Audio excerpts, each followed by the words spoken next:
संदीप, ये क्या मशीन है भाई? इससे मछली पकड़ते हैं क्या? अरे यार, कैसी बच्चों जैसी बातें करते हो यार चंपक। अरे भाई, इसे रिग कहते हैं। इससे उन कुओं की खुदाई होती है जहाँ से तेल निकाला जाता है। तेल निकाला जाता है? तेल मतलब पेट्रोल डीजल जो हम गाड़ियों में भराते हैं? हाँ, लेकिन इनकी मदद से पहले कच्चा तेल निकाला जाता है और फिर इस तेल की रिफाइनरीज में प्रोसेसिंग की जाती है।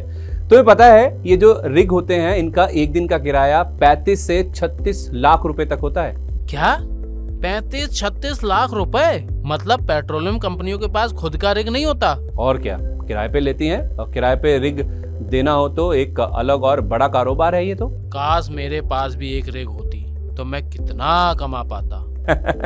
भाई, तुम रिग तो नहीं खरीद सकते, लेकिन कोई बात नहीं, ऐसी कंपनी में इन्वेस्ट तो कर ही सकते हो जो रिग के कारोबार में हो। अच्छा, तो बताओ कौन सी है ऐसी कंपनी?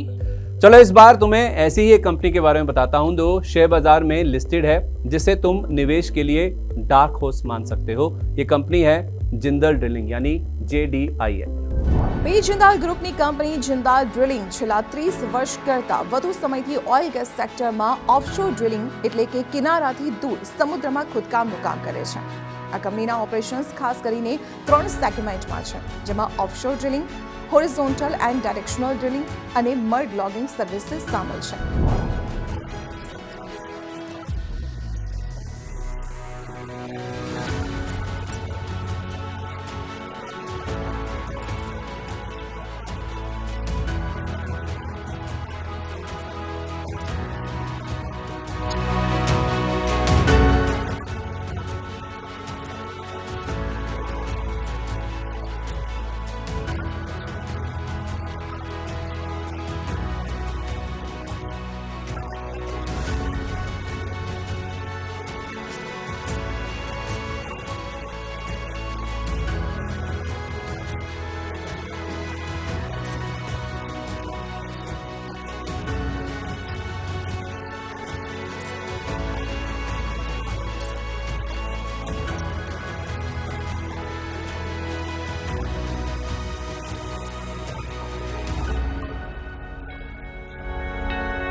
यार, ये तो समझ में आ गया कि JDIL को फायदा मिलेगा, लेकिन ये भी तो बताओ कि कंपनी का कारोबार कैसा है।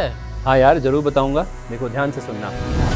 JDIL ઓઇલ ગેસ સેક્ટરમાં એક પ્રતિષ્ઠિત કંપની છે અને તેની પાસે ઓફશોર એટલે કે દરિયા કિનારાથી દૂરના વિસ્તારોમાં ડ્રિલિંગ માટે ઉપયોગમાં આવતા 6 જેકઅપ રિગ્સ અને 6 ડાયરેક્શનલ ડ્રિલિંગ સેટ્સ છે। આ ઉપરાંત JDIL વિનસ ડ્રિલિંગ પાસેથી $1.67 કરોડ જિંદાલ સુપ્રીમ નામની ઓફશોર જેકઅપ રિગ ખરીદી છે, જે ONGCની સાથે કોન્ટ્રાક્ટ હેઠળ ઓપરેટ કરી રહી છે।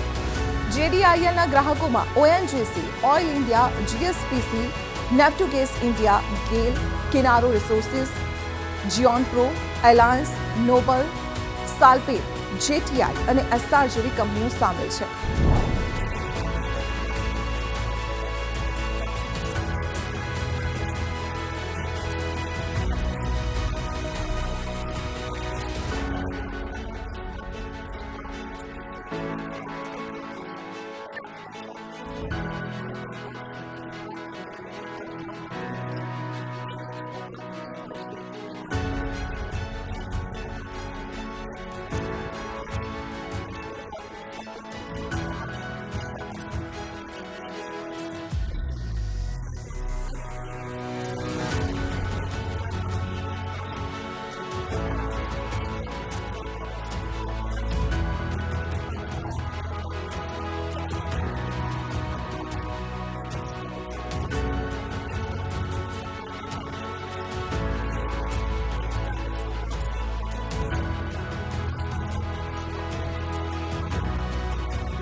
JDILના મેનેજમેન્ટને આશા છે કે આવતા 1 થી 2 વર્ષમાં રિગ્સના રેટ્સ વધીને $55,000 થી $57,000 થઈ જશે। ઓઇલની માંગ ધીમે ધીમે વધી રહી છે, પરંતુ નવી રિગ્સનો સપ્લાય રિકવર થવામાં થોડોક સમય લાગશે. તેનાથી મધ્યમ અવધિમાં ઓઇલ રિગથી મોટાભાગની કંપનીઓને ફાયદો થશે.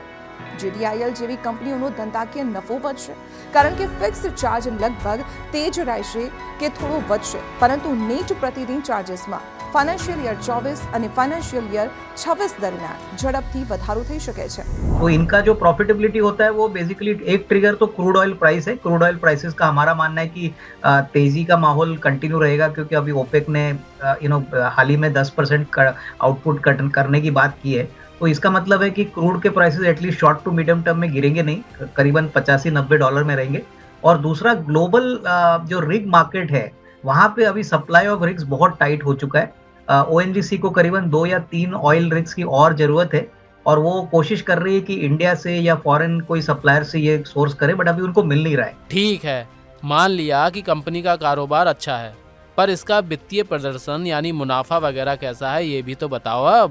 अरे जरूर, मैं किसी कंपनी के बारे में तुम्हें बताऊं और उसकी बैलेंस शीट के बारे में चर्चा ना हो. ध्यान से सुनना. કંપનીનું નાણાકીય પ્રદર્શન ઘણું મજબૂત રહ્યું છે. ફાઇનાન્શિયલ યર 23ના પ્રથમ 9 મહિનામાં આવક વાર્ષિક આધારે 30% વધી છે, પરંતુ ઓપરેટિંગ પ્રોફિટ 2 ગણાથી વધુ છે, અને આ સમયગાળા દરમિયાન નફામાં પણ વાર્ષિક ધોરણે લગભગ 2 ગણો વધારો થયો છે. यार संदीप, लग तो ऐसा रहा है कि इस क्षेत्र में डिमांड काफी है, रिस्क की मांग में कमी तो नहीं आएगी, लेकिन क्या इस कारोबार में कुछ चुनौतियां भी हैं? अगर हैं तो बताओ किस तरह की हैं वो. यह चुनौतियां तो हर कारोबार में होती हैं, इसमें भी होंगी.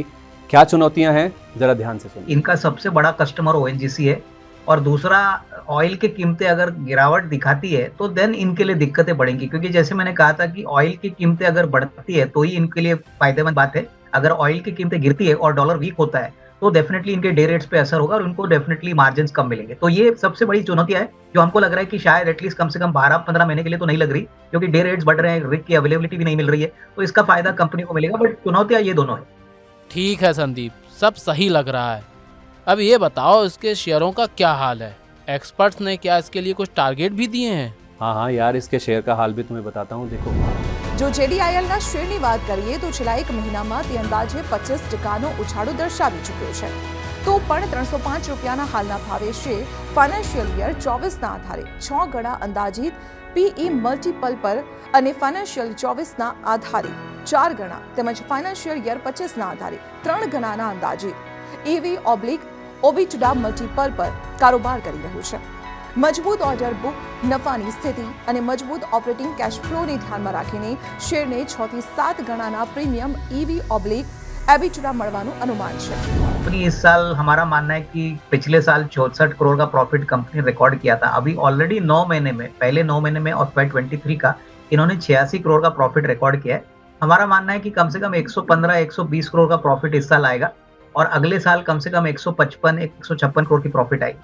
तो उस पॉइंट ऑफ व्यू से वैल्यूएशन बहुत सस्ते, करीबन 6 के P मल्टीपल पे आपको FY24 पे ये स्टॉक मिल रहा है. और EV टू EBITDA की बात करें तो करीबन 4 के EV टू EBITDA से मिल रहा है. तो ये बहुत ही अट्रैक्टिव नंबर्स है.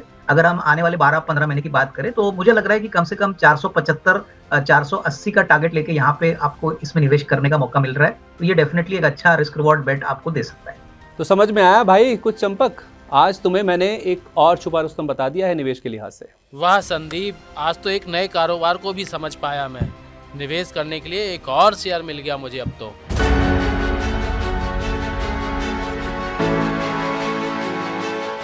આવા જ ઇન્ટરેસ્ટિંગ વિડીયો જોવા માટે આપ મની9 ગુજરાતીની YouTube ચેનલને સબસ્ક્રાઇબ કરી શકો છો.